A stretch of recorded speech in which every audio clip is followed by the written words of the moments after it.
Welcome to day 90 of the Seeker's Guide to Soul Contact. Hope you're enjoying the classes so far.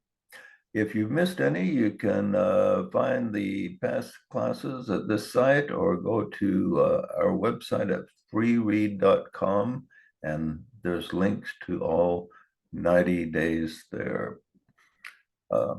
So the theme for today is listening for answers. So how did you do with the questions that you ask of your higher self? Did you receive any answers?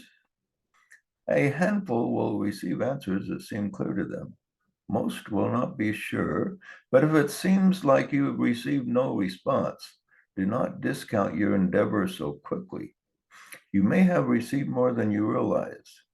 After all, communication with the realm of the spirit is much different than person-to-person communication here on the earth. The first question was, have I lived up to your, that is the higher self's, expectations in this life?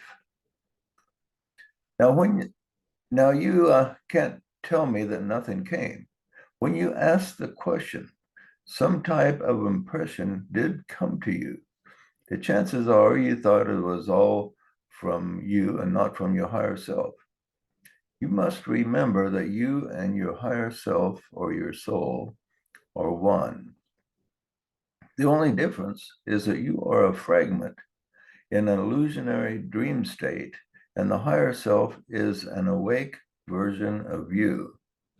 Therefore, that impression that came to you when you asked the question may not be that far off. Because we're usually our own strongest critics, you may have at first felt that you're not living up to all that was expected of you. Then, when you thought about it, some of the things that you have done right probably crossed your mind. It is indeed true that all of us have had successes and failures. It is good to reflect on life in connection with the highest spiritual intelligence you can access.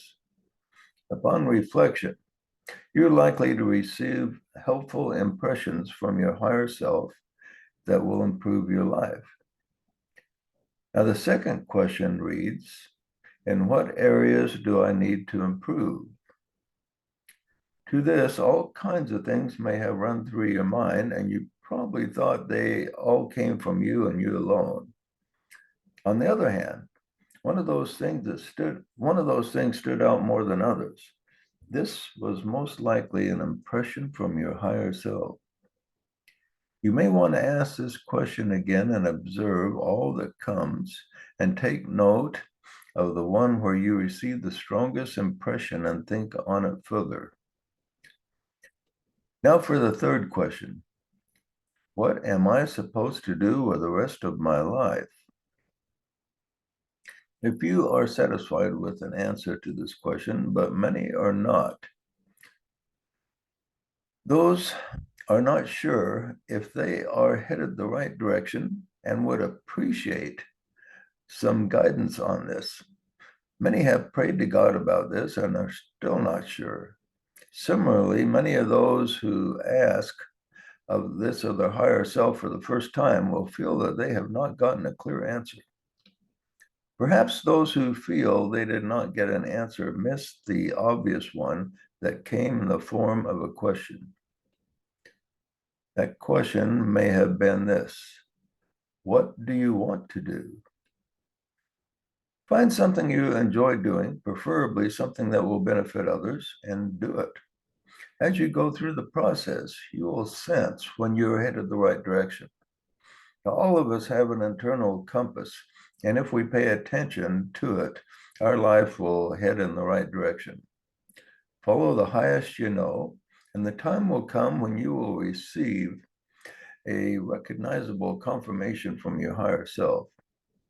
It will most likely come in an impression or a strong feeling that you are headed in the right direction.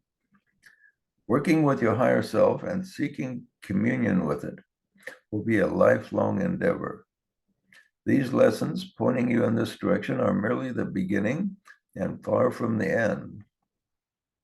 visualize or imagine the presence of your higher self regularly and take note of your increased sensitivity as it comes.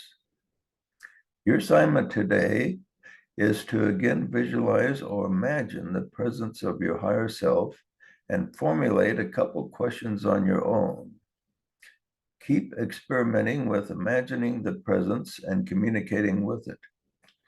You will find that energy follows thought, as we mentioned earlier, and turns the imagined things into real things. And with this affirmation, I create that which I imagine. That's a very potent thought to end with, and we will see you tomorrow.